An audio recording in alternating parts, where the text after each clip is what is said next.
Comienza en Es Radio, Es la Crónica de Fernando Delgado.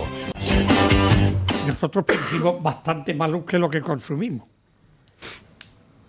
Almaraz no deja algún dinerito para las industrias y para todo, después de tener aquí una central nuclear, para que nos reporte algún beneficio, porque también tenemos saltos de agua de los distintos pantanos, o sea que nosotros creamos luz más que suficiente para los demás también. Claro, pero fíjate que ni tributan aquí, ¿no? Y por otro lado, Campanañuelo, pensemos que dicen, no, es que la central crea mucho empleo. Hombre, Campanañuelo es de las comarcas que tiene más paro de toda Extremadura, ¿eh? Cuidado. Pero por otro lado, en nuestro caso son determinados modelos para crecer económicamente y generar empleo, nosotros lo ponemos bastante en duda, ¿eh? Tenemos aquí un caso muy claro en Mérida con el tema de la azucarera, que se vende como, lo digo por la similitud con la central, ¿eh? Que son proyectos que están supuestamente justificados o amparados en que van a generar empleo en la región y te das cuenta que cuando hurgas un poquito en la letra pequeña y lo descubres un poco más, uno se cuestiona si realmente un proyecto que se va a llevar 10 millones de euros de dinero público, que se va a chupar el 20% de los recursos hídricos que tiene Mérida, que hemos estado hace 4 días con cortes de agua, ¿eh? No lo olvidemos, y que según la propia DIA reconoce que van a ser 150 días de trabajo al año, que son 5 meses, uno dice, ¿este es el modelo que estamos defendiendo nosotros? ¿Esto realmente va a servir para generar empleo? ¿Dónde está la pequeña y mediana empresa? Que no tiene facilidades. Fijémonos que, como digo, en este caso la azucarera se aprobó en un pleno en Mérida, fue el 15 de noviembre, con los votos de PSOE, de PP y los que salieron escaldados de Ciudadanos, que ahora están por independientes, que no pagarán IBI, que no pagan impuesto a actividades empresariales, que tampoco pagan impuesto de construcciones y obras, es decir, una alfombra roja que al final, cuando uno ve la letra pequeña, que van a crear 5 meses de trabajo, que seguramente serán precarios, por desgracia, que se llevan 10 millones de dinero público, recursos que no tenemos hídricos y que no van a pagar impuestos, ¿ese modelo es el nuestro? Creemos que no. Y en el caso de Almaraz, hombre, tenemos que apostar, como digo, por las renovables. Tenemos una potencialidad con los días que tenemos de sol grandísima por explorar. Esta gente ni tributa aquí. La luz sigue siendo cara. Nos han subido un 12% la luz este año. Hay cosas que hay que repensarlas porque no funcionan.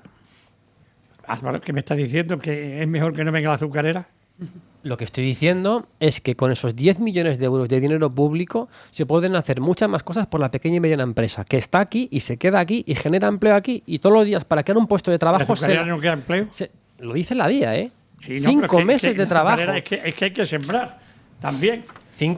Todo lo que se siembra son manos de obra. Fernando, hay que recogerla, que es manos de obra. ¿Qué se podría hacer la pequeña y mediana empresa en Mérida con 10 millones de euros de dinero público? Pensemos, ¿eh? Pensemos sencillamente en eso, que para crear un puesto de trabajo en esta región o en nuestra ciudad hace falta que se peleen con la administración, con burocracias, con trámites, con papeleos, con impuestos, con tasas, y llega una empresa como esta, con una oferta de empleo muy escasa y tiene todas las alfombras rojas necesarias. ¿Ese modelo va a servir para nosotros? Es que yo creo que no.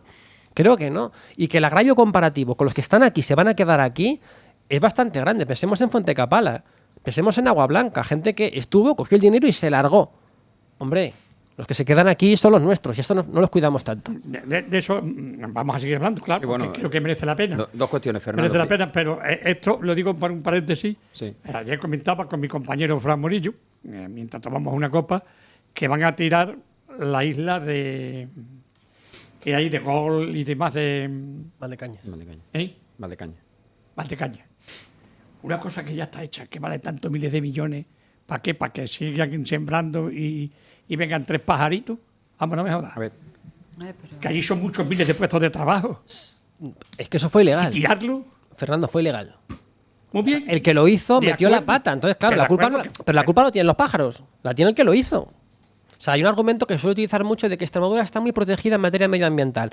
El 30% es zona cepa o red natura. El 30% de Extremadura. Puede ser mucho o poco. Pero ¿dónde está la industria en el 70% restante? O sea, no le echemos la culpa a los buitres que no la tienen. La gente que hizo aquello sabe lo que hizo y era ilegal. ¿Y ahora qué hacemos? Pues mira, por mi parte, de acuerdo que es ilegal y que paguen lo de... Pero tirar aquello es crear en miles de parados más. Eso no hay que parar menos duda. Cuestiones que se han dicho aquí. Estaba hablando Eva del veto de determinadas enmiendas, que yo creo que es importante que detallemos algunas cuestiones.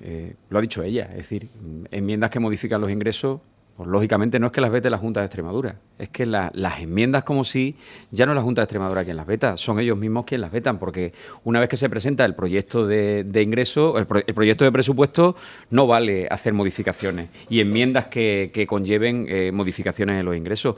Pero decir que nos hemos olvidado de los empleados públicos no es cierto. Este presupuesto recoge ya unas dotaciones presupuestarias para el incremento salarial, si finalmente el Gobierno de la Nación así lo considera oportuno, para subir 1,5 puntos el salario de los empleados públicos. Hay dotaciones presupuestarias para la carrera profesional, Eva, y también para la formación, en el propio presupuesto. Otra cosa es que vosotros, como en una gran mayoría de las enmiendas, pues planteéis incrementos sobre lo que hay, que es legítimo que lo hagáis así, ¿por qué no?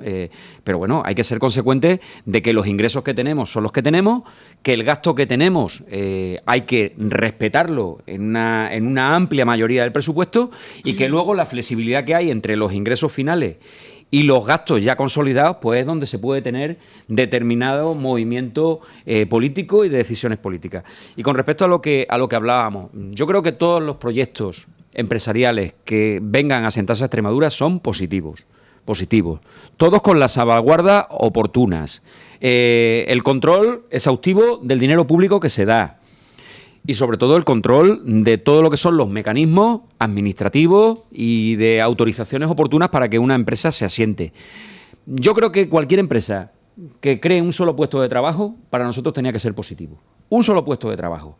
Independientemente de lo que dices tú, que si las dotaciones, Álvaro, que si las dotaciones presupuestarias que se dan o la flexibilidad que se le puede dar a unos u otros, pues puede ser más o menos. Yo creo que nuestra tierra, con la situación que históricamente tenemos y la que seguimos teniendo, porque somos los grandes olvidados del gobierno central, independientemente de quién haya estado en un determinado momento de nuestra historia más reciente gobernando.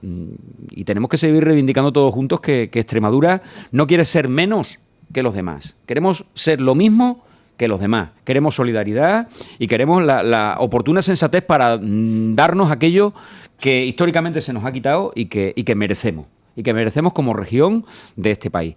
A partir de ahí, nuestro punto de vista, todas las empresas que vengan van a ser bienvenidas.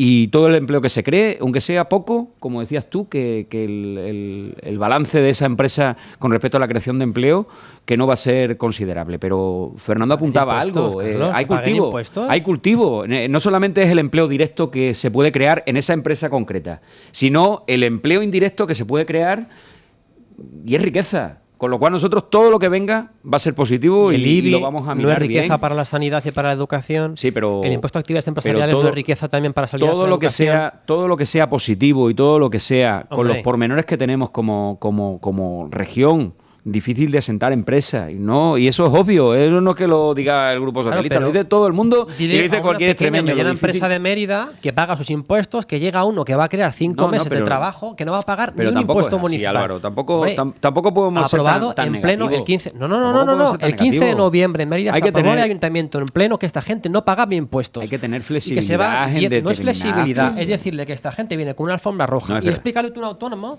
o una pequeña empresa de Mérida o extremeña que está aguantando burocracias, tasas, impuestos. Esa empresa sí va a pagar impuestos. De fuera, va a pagarlo, municipales, no. Bueno, va a pagar los impuestos, claro, que van a conllevar mejoras en los ingresos de la administración. El impuesto de actividades económicas, esa empresa, por el volumen de negocio que va a tener, lógicamente lo va a tener que pagar. Otra cosa son tasas municipales, que cualquier ayuntamiento legítimamente considera que es importante para el asentamiento de empresas, puede tener esas bonificaciones fiscales. Y no es el único ayuntamiento, el de Mérida, el que lo hace con esta. Hay muchos ayuntamientos, yo he sido alcalde 12 años y hemos tenido siempre la sensatez oportuna, todos los grupos de allí. La sanidad, no hay dinero para la dependencia. Álvaro, todos los grupos municipales hemos tenido siempre la flexibilidad y la astucia. Y la astucia municipal de intentar que se asentara una determinada empresa allí y no se fuera al pueblo al lado porque ellos tuvieran beneficios municipales, en bonificaciones de tasas, etcétera. Siempre flexibilidad para que se asiente finalmente en el territorio, y eso es lo que tenemos que hacer de Luego hay Extremadura. recortes en sanidad, en educación, en dependencia, porque decimos que no tenemos dinero, claro. Sí, viene dinero a través de otra vía, a través de los impuestos de actividades económicas. Perdóname. Eva. Sí. No, yo considero que no son excluyentes, que aquí a Extremadura pueden venir empresas grandes y pueden competir perfectamente y convivir con las empresas, con los pequeños y medianos empresarios. Esa opinión es la que tiene Podemos y la que ha mantenido también el Partido Socialista en Extremadura durante 30 años que estuvo gobernando, porque aquí le vamos a echar la culpa al Gobierno central y nos olvidamos de que aquí hemos estado 30 años gobernando y que qué empresas grandes han venido aquí. Esas empresas crean empleo, 5 meses, 6 meses, lo que sea, crean empleo. Y así nos va a Extremadura con esas mentalidades. Y esta empresa, si le ponemos trabas, pues se irá al País Vasco, que es donde le abren las puertas. Y luego nos quejaremos de que los extremeños emigran y de que hay un despoblamiento en Extremadura. Pero bueno, volviendo al tema del presupuesto que has dicho, Carlos, hay una subida salarial prevista si el Gobierno central lo autoriza, de un 1% como máximo. Hay una subida salarial prevista para los altos cargos y los consejeros de un 2%. Eso está demostrado y está en el estado de gasto. Y se lo enseñé a la consejera y no me lo he traído a Carlos, pero te lo hubiera enseñado a ti. Hay una subida de un porcentaje de un 2%. Ese es lo único que el Partido Socialista se ha acordado de los empleados públicos. Eva, que ¿subida o dotación? Lógicamente, bueno, dotación, pues entonces que van a aumentar el número de los altos cargos. Lo mismo me da, Carlos.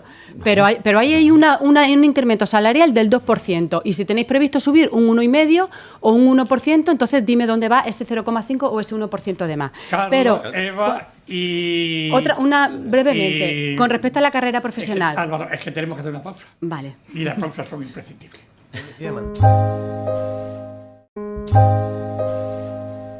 Seguimos en nuestra tertulia de hoy con Carlos Labrador del Partido Socialista, Eva Pérez, que ahora no me he equivocado de apellido, del Partido Popular, y Álvaro Jaén, de Podemos.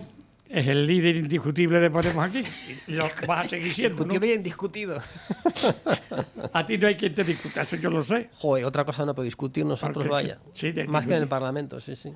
Oye, ya hemos hablado del presupuesto, hemos hablado, no vamos a hablar de Cataluña, pero se nos está yendo la gente. Claro. Y hay paro. ¿Y eso cómo lo mantenemos? Porque creo que en el único sitio que no se ha ido gente, curiosamente, ha sido en Mérida, en grandes poblaciones. ¿Qué hacemos con esta gente que se nos va? Lo dices porque eres de Mérida, ¿eh? Estás enamorada de tu ciudad. No, porque sí, sí. hombre, como dato curioso, hombre, Mérida, al ser capital de Extremadura y tener la Junta de Extremadura, tiene mucho más aceptación porque se mantenga aquí el empleo. O sea, los flujos migratorios aquí en nuestra tierra no responden que también a que se vaya la gente fuera de Extremadura, que como digo también pasa, sino a que se van de los pueblos a los grandes núcleos, ¿no? Plasencia, Cáceres, Mérida, Badajoz están absorbiendo los pueblos del entorno y son sobre todo los pueblos los que se están vaciando, ¿no? Por falta de recursos, de trabajo y de todo.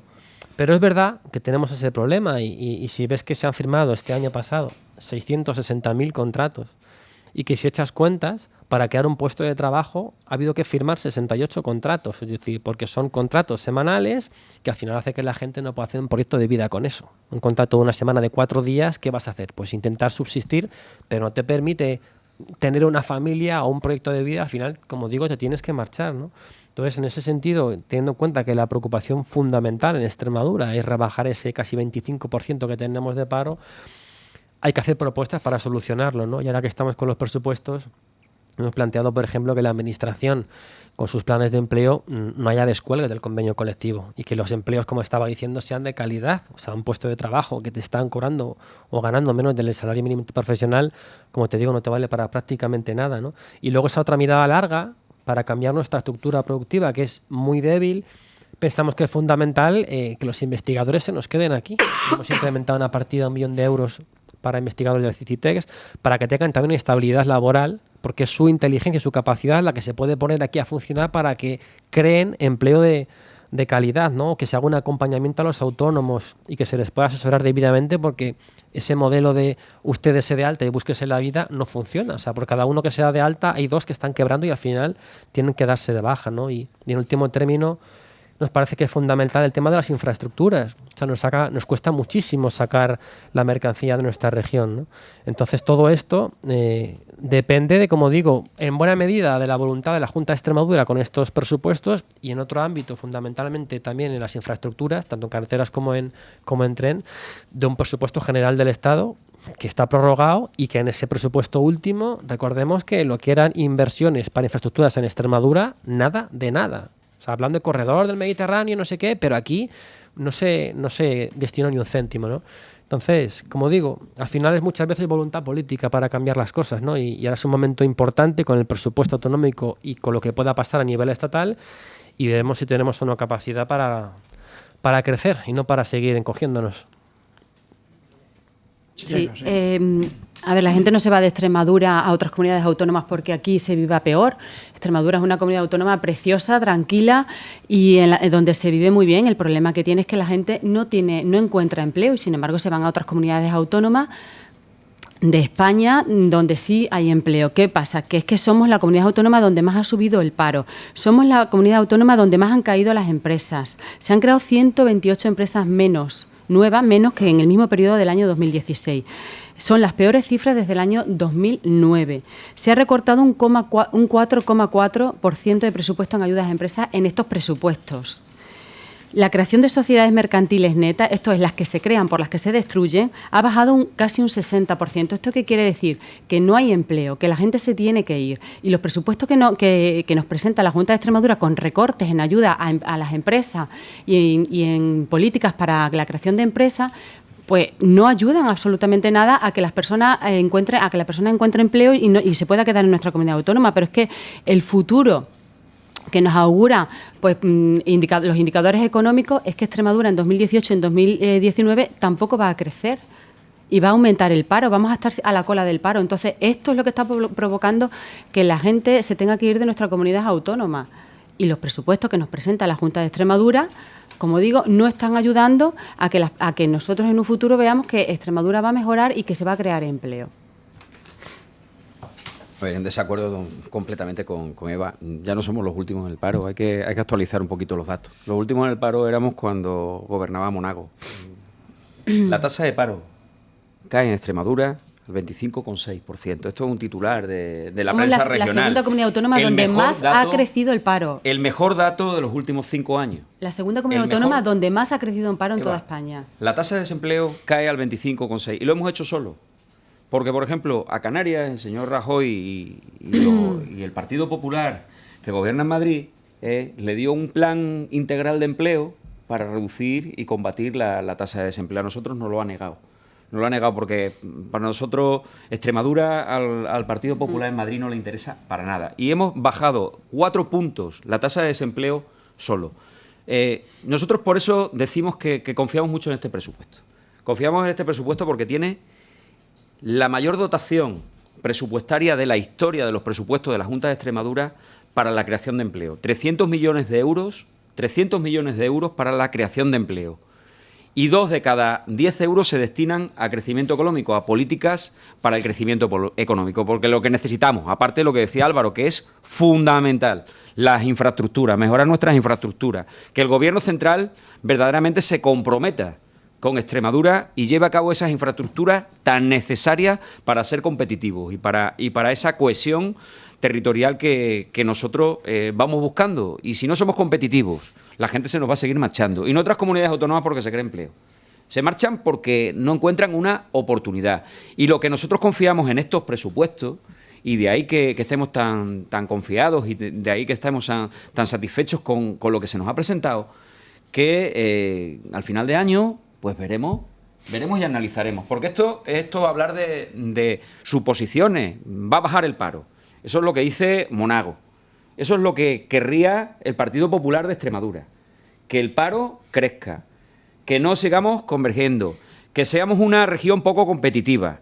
Que el crecimiento económico no vaya tal. O sea, todo lo negativo simplemente por un egoísmo político de intentar volver a gobernar. Pero es que aquí hay una evidencia. Los extremeños y las extremeñas... quería que haya paro, hombre. No, eso es una de su... Hombre, no, una cosa es que haya paro y él como oposición pues Fernando. lo utilice, y otra cosa es que él quiera que haya paro, hombre. Ya sabe Carlos lo que Egoístamente- ya sabe Carlos lo que piensa Monago y el Partido Popular. Por esa regla de 3, Vara también les querría que subiera el interesa- paro, ¿no? egoístamente- Sánchez querrá que suba el paro en toda España, ¿no? Egoístamente, No, según tu teoría, si Monago quiere que suba el paro en Extremadura porque le beneficia políticamente, entiendo yo que Sánchez quiere que suba el paro en España porque también le beneficia políticamente, ¿no? Esa es tu teoría, ¿o no? ¿O no porque es el PSOE? ¿O no porque yo es no he el PSOE? escuchado a Sánchez ni a ninguno de los líderes nacionales hablar de situaciones futuras de nuestro país con respecto a las políticas generales, con respecto a pesimismo. Citar Yo lo que estoy estudios de Funcas y de BBVA. Lo que estoy centrando, es Eva, lo que ha dicho Monago. Él no se lo ha inventado.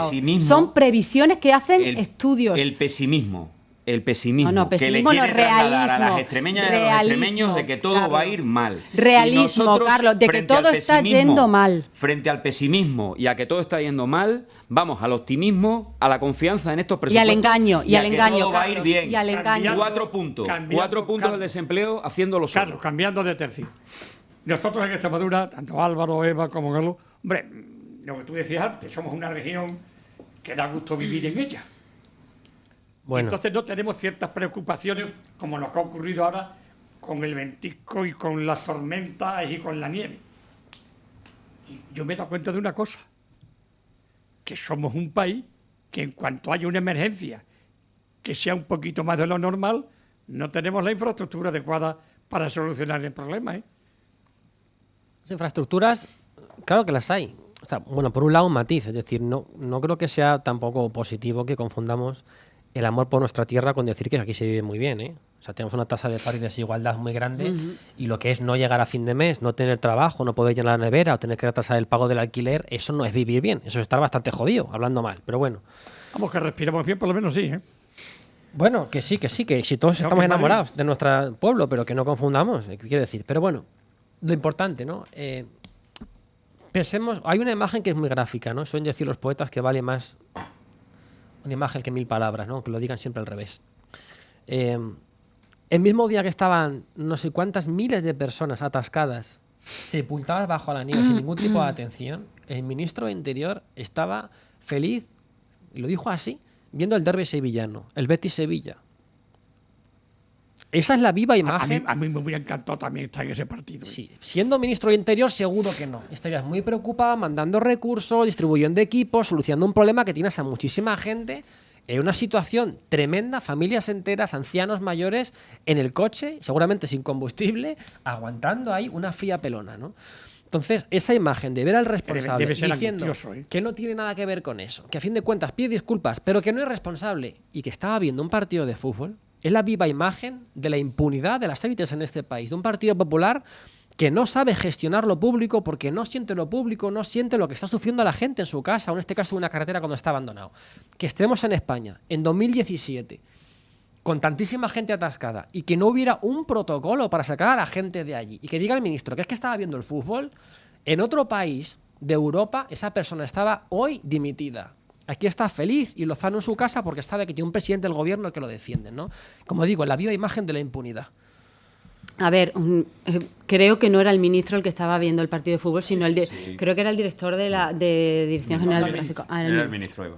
Creía que era El director también estaba en Sevilla en su despacho. Sí que hay un según protocolo y de hecho el resto de las carreteras paralelas incluso a esa carretera, a esa autovía de peaje, no tuvieron ningún problema porque esas carreteras estaban trabajando personal del ministerio. El problema es que es una autopista de peaje, que los encargados de limpiar esa autopista son los propios gestores de la autopista, de la concesionaria, y no le correspondía al gobierno, no le correspondía al ministerio. Y en Ahora, Internet, que esa autopista, que es la P6, resulta que ganan aproximadamente unos 200.000 euros diarios.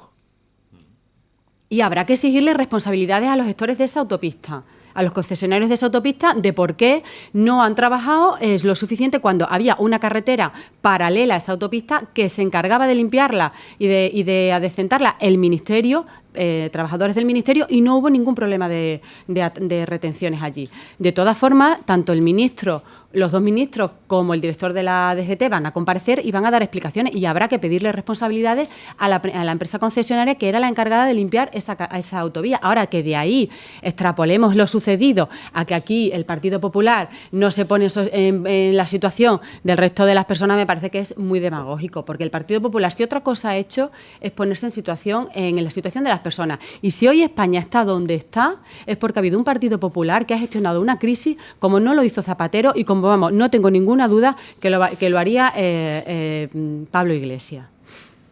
Recordaba Álvaro lo del partido de fútbol y es así. O sea, es lamentable que esté viendo el partido de fútbol, que seas consciente de que está viendo una situación complicada para muchos españoles y españolas y sigan el partido de fútbol en vez de coger inmediatamente un coche oficial, que los tienen, e irse inmediatamente a atender y abordar ese problema. Porque, a ver, el Partido Popular olvida que en una crisis muy parecida que hubo en nuestro país, también con nevadas, con una situación climatológica muy parecida a la actual, le pedían la dimisión y responsabilidades políticas a Magdalena Álvarez en su momento. Hablabas de si tenemos las infraestructuras. Yo creo que tenemos las infraestructuras. Y esto de la situación meteorológica que venía, ya se conocía. Es decir, yo he sido muy consciente porque he estado esos días visitando a un familiar en la provincia, en Valladolid, y me he encontrado con una situación complicada. Y no solamente es la AP6, no os centréis en la AP6, en la A66, entre Salamanca y Béjar, ha habido también cortes, retenciones, muchísimos accidentes por una mala planificación. Lo que estamos hablando es una mala planificación. En este caso es el Gobierno central del Partido Popular el que estaba al frente de esto y el que tenía que haber abordado esta crisis. Sí, porque para eso lo han puesto las españolas y los españoles. Y, hombre, las responsabilidades las tiene... Las responsabilidades las tiene...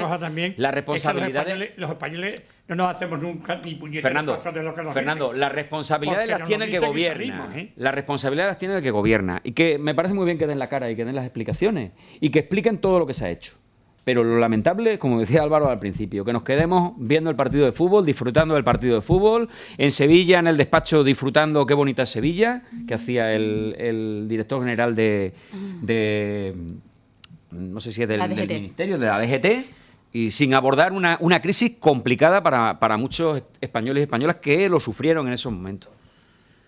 Totalmente desafortunado que estuviera en el partido, vamos, y eso no lo comparto para nada. Ahora, pues eso ahora sí, no confundamos lo que pasó, no confundamos lo que pasó en la AP6 pero no había planificación con lo de la A66, que es una falta de previsión también de los conductores. No vamos a dejar toda la responsabilidad en el presidente del gobierno. No se abrió, Eva, no se abrió Salamanca, es decir, los vehículos que iban sin previsión, que tú no tienes por qué tener previsión, sí, no pudieron cuando bajar de llevan Salamanca. una semana, No pudieron bajar. Es que ni siquiera pudieron bajar de Salamanca. Mira, porque no hubo las infraestructuras suficientes en esos puntos concretos de la A66 para darle una solución a todas las personas que querían bajar, ¿vale?, en dirección sur por la A66. Y entonces, una cosa es la AP, ¿vale?, donde sí puedes tener en parte de razón que es una autovía que está privatizada, ¿vale?, y que tienen también su responsabilidad. Y otra cosa es la planificación que le corresponde. Y yo creo que hay que felicitar, y es algo que yo creo que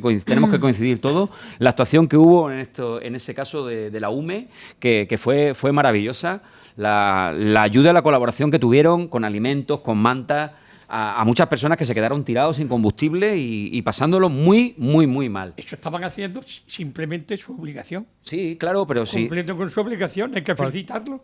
Estaban cumpliendo con su obligación, que por eso les pagan. Pues eso es lo importante. Que no que se presenten con manta y comida, es que estaban cumpliendo con su trabajo. Porque recibieron la orden.